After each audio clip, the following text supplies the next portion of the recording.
Well, Dottie and I bid good morning to you on today's comment video on 9/3/24. It is a Tuesday, and we are in Eagle Nest, New Mexico, 30 miles south of the Colorado border. So that's northern New Mexico, on a beautiful mountain lake at 8,000 feet. And it is 38 degrees. It's 7:11 a.m., so 38 degrees. Fall is here in northern New Mexico. But it's a balmy 73 in here. Now, here's an interesting thing. Well, interesting, bothersome, yuck. Yesterday's comment video, I lost 4 subscribers. You know, they have a little thing that tells you when you have subscribers that say, I've had enough of this. And it's not easy to unsubscribe while you're watching a video or after. You have to go someplace to do that. You have to be pretty annoyed to unsubscribe, I would say.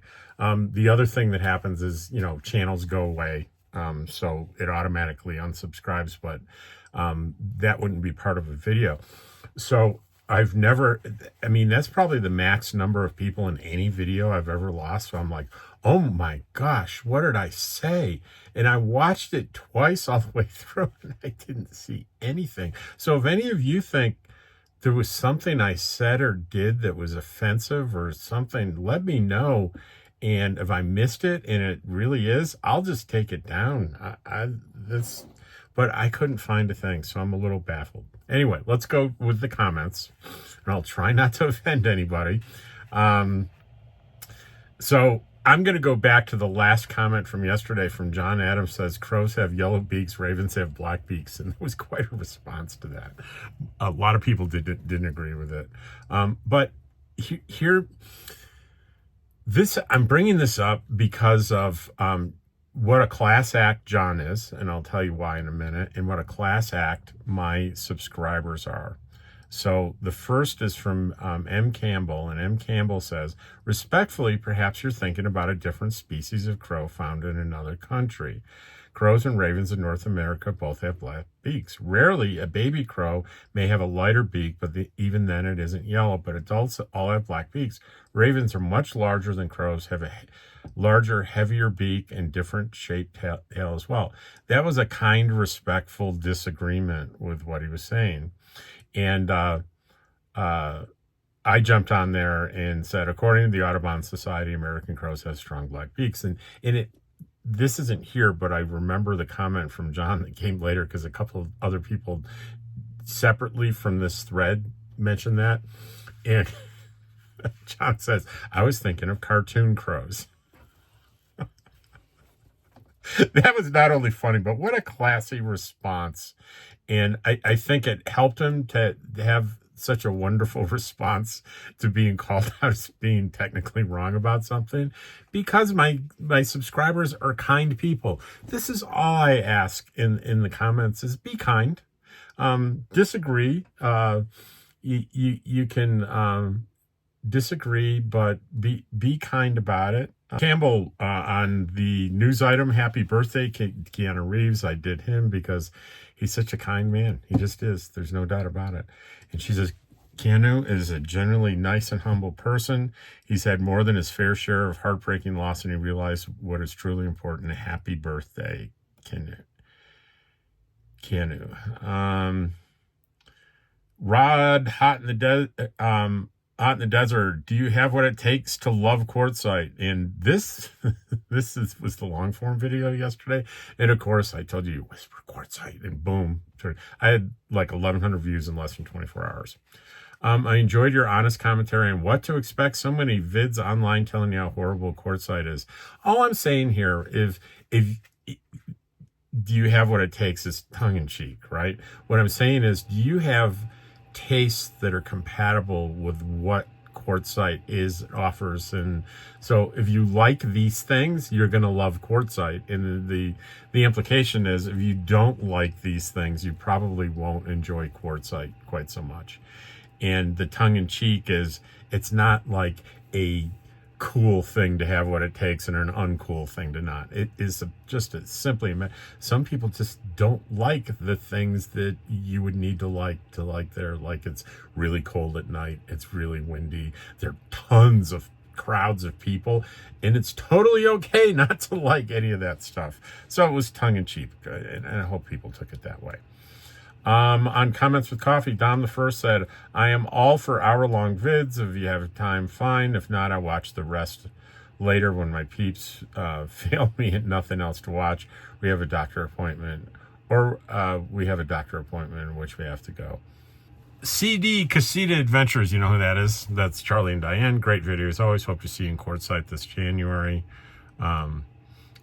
Let's see. Pup Camper, my buddy Cheryl. I love sharing the winter with my friends like you. Travels with Dottie. Miss you and our Quartzsite family.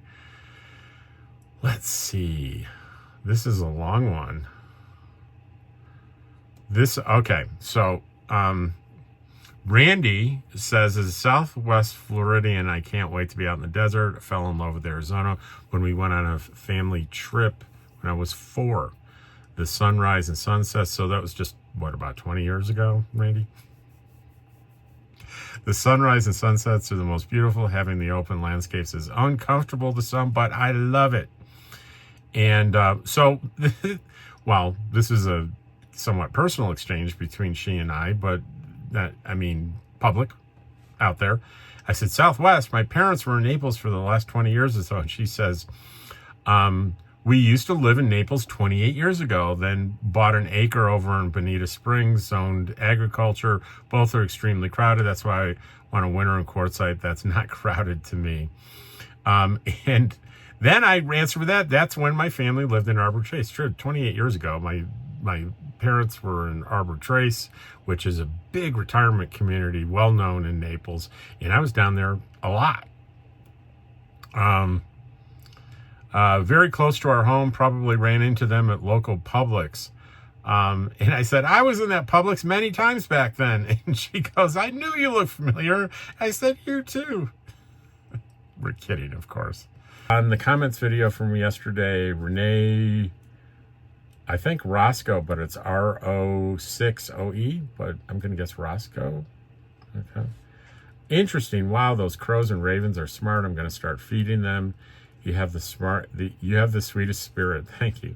I have a picture in my bathroom that says, be such a beautiful soul that people crave your vibes. I think that suits you. Thank you. That was very nice to say. Let's see. Another one with a lot of responses. Oh, same person said, I just read that both crows and ravens are currently black, including their beaks. And I responded, I think that's true. The person commenting was innocently mistaken. And then this is where John Adams says, I was thinking of cartoons. And I said, so funny. And a couple of people also responded, really, really funny. So thank you again, John. I hope you're listening to this. You're a class act. Mud Farmers. 4 more years until I can pack it up and get out there. Love your informative videos. And I replied, it'll go by fast. It did for me. That was Mud Farmer. And then we have Anne-Marie Sikorsky on my video on staying the good side of crows. Well, that was a fun and informative video. Crows have always fascinated me, too. They're very smart, can be tricksters, too. I used to have one that would unpin my clothespins when the laundry was on the line. He would just unpin one side, not the whole garment, so it didn't fall on the ground. He seemed to really enjoy that. I guess your crows would be waiting for you when you return to Eagle Nest. That's pretty funny. Q81881, Rob, thank you for all the Quartzsite videos and tips. I've been following you for years. I think this is the year I finally get to Quartzsite. I've been slowly building up my supplies and think it's time to finally take the leap. If it's okay with you, I'd like to look you up when I get out there. I'll be staying in a spring bar tent, so it should be an adventure, Ken. And I said, great. And also, I'm going to have a meetup in Quartzsite. So anyone that is watching my videos will know when, where, how, and why. Let's see. King for a Day. I pondered the question in the video. I wonder why they call it a murder instead of a flock. And scientists don't use that term, but it's in culture. And he said the original word for a flock of crows may come from the fact they are opportunistic scavengers. They're often seen scavenging battlefields or other instances of mass death, both human and animal. And he's right. That made me curious, so I looked it up, and that's exactly what it said. Lisa Ruff, as you know, I've been looking forward to returning to Quartzsite for months now. Another thing that works in Kew, unlike any other place I've been, whatever works for you is fine. If you're a joiner, then you join. If you're a homebody, stay home. There's no judgment. You do you. That sounds like Randy. Not Randy.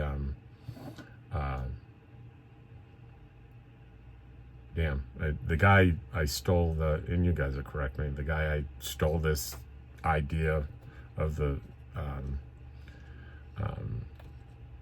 comment videos. See, this is what happened when you're in your 60s. You have these they call them brain farts. Anyway, he says, you do, when he's negative comments, he says, you do you, I'll do me. Even though our tribe camps in the same area, we're not packed on top of each other. Most of us love to spend time outside, but not all of us. We gather together sometimes, but not all the time. I guess what I'm saying is Quartzsite gives you freedom and acceptance. I can put up with a lot of wind and gorgeous sunrises and sunsets for that. Really good point. Thanks, Lisa. Let's see. Lisa again. Good man there. Happy birthday. That's Keanu. And we have Monk Frank says, I'm here baking in Las Vegas, waiting for it to cool down so I can head down there. And I responded, I'm headed up near you in a couple of weeks. Q will be pretty hot, though, through October. Just so you know.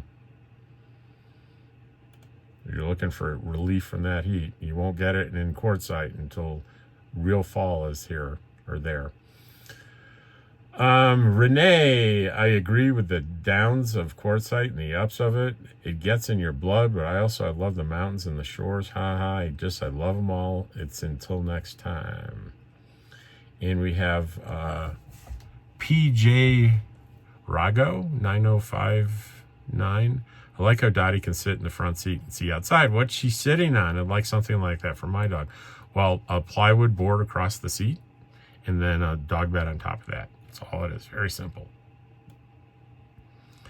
Judy. I bought Charlie Bears. That's the snack that I hold up.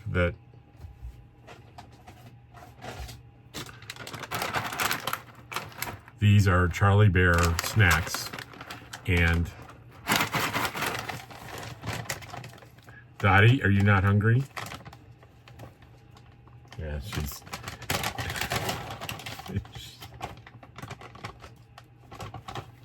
There she goes. Those are her snacks. He doesn't care for them, so Dottie will get both bags. Dottie, did you hear that? You're getting two more bags. Naj, don't say goodbye. Say safe journey until our paths cross again. That's on the Quartzsite video. Naj, I love the desert, also probably because I live in the subtropic South Florida.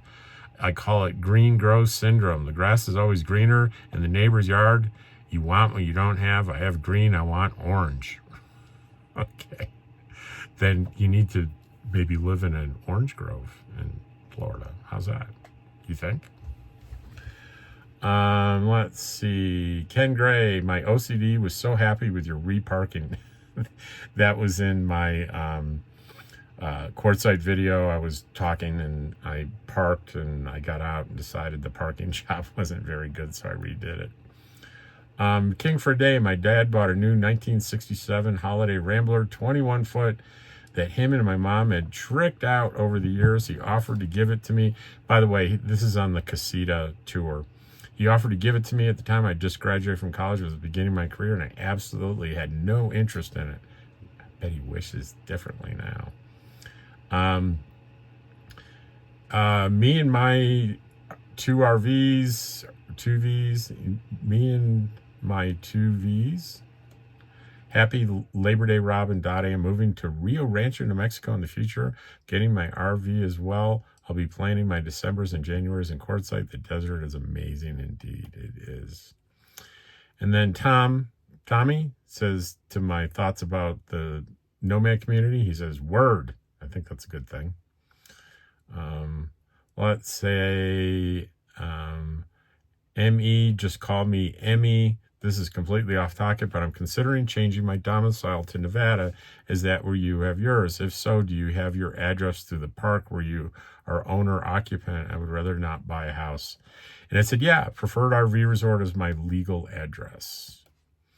So there, you when you buy a membership, you get, I think, 1/2000th of the park, literally. You get a deed and everything. You are a part owner, although a small fractional owner of the park, and it's a good legal address. Yes, he is humble and kind. That's a rarity. Naj is talking about Keanu. And then Say It Out Loud 03. Oh, damn, I was hoping you'd be at Cocoa Fest in October. Well, I would be if I didn't have the medical stuff I need to take care of in Pahrump. I got to be with that chiropractor for a good solid 2 months to get my hip and back in condition so I can be in Quartzsite for the winter. Mrs. Smith, 324. Urgent generator troubles from Honda to Champion to Predator. This is back in the beginning of the summer where I had generator problems. I love this video. I love the back and forth between you two. It's me and Sally Forth. She's very knowledgeable about small engines. That being said, I just purchased the Predator 5000, no warranty. Just in 2 months, the warranty is now $350. And when you use the warranty, you have to purchase a new warranty when you use the warranty. So that's $700 for warranties. I'll pay the extra $100 at the bottom end. Things go wrong. I paid $800 for mine plus tax and delivery. I just have a problem with them charging you use of the warranty again and again and again. I think you're misunderstanding the thing. So here's the deal with the Predator from Harbor Freight. I spent $1,000, tax, title, everything out the door. And there's a 12-week included warranty. If you want a warranty, beyond that, it's a 2-year warranty beyond the 12 weeks. That is about $300. Okay. And that warranty is not a repair warranty. It's a replacement warranty. Anything goes wrong in that 2 years after that. So it ends up being, when you buy it, 2 years and 12 weeks. So because you get the 12 weeks and then the warranty starts after that. And anything goes wrong, or you say anything is wrong. The guy said, we're trained not to, when you come in and say there's something wrong with your generator, we don't grill you on it and test it. We just give you a new generator if you have the warranty. That's the way it works. And if you want that new generator that you're getting from them under warranty, you have to buy another warranty, but you have a choice in that, right? So I'm not really agreeing that it's $700 for warranties. It's, the worst case would be 12 weeks in 1 day. It breaks down and you get a new one. And you could argue that was $700 for warranties. Absolutely. The odds of something really going wrong that quickly are pretty rare. If you read reviews, people, and watch YouTube videos of people that have it a year down the line and stuff, people really don't have huge problems like that right off the bat. It's more likely that if something's going to happen, it's going to happen down the road. And then you don't have to buy a second warranty. You can just take your new, but ideally what may happen is at the end of your warranty, if it's running rough, or there's anything that you're thinking is not going well with it, you can replace it, do another warranty, then you've got a new generator for a couple of years, another 2 years. So there's some truth to what Mrs. Smith is saying, but I think it's the worst case truth. And to her credit, most manufacturers of generators give you a 1 or 2 year warranty. I think Honda's 2 years, and it's not something that you need to pay for. So this is a little unusual. But the flip side of it is that unlike other manufacturer warranties, there's like no questions asked. They're not going to try to repair it. They're just going to give you a new one. So anyway, that so I'm not absolutely disagreeing with her comments. I'm just saying her comments are the worst case scenario. So if I spend $1,000, 300 or 350, whatever it is for the warranty, and then 12 weeks and 1 day it breaks, I get a new one and I have to pay another $300 for the warranty, that would suck. And that would be like, I bought this thing and it cost me $1,000 and then $700 for warranties. Yeah, I see your point there, but I think that would be pretty rare.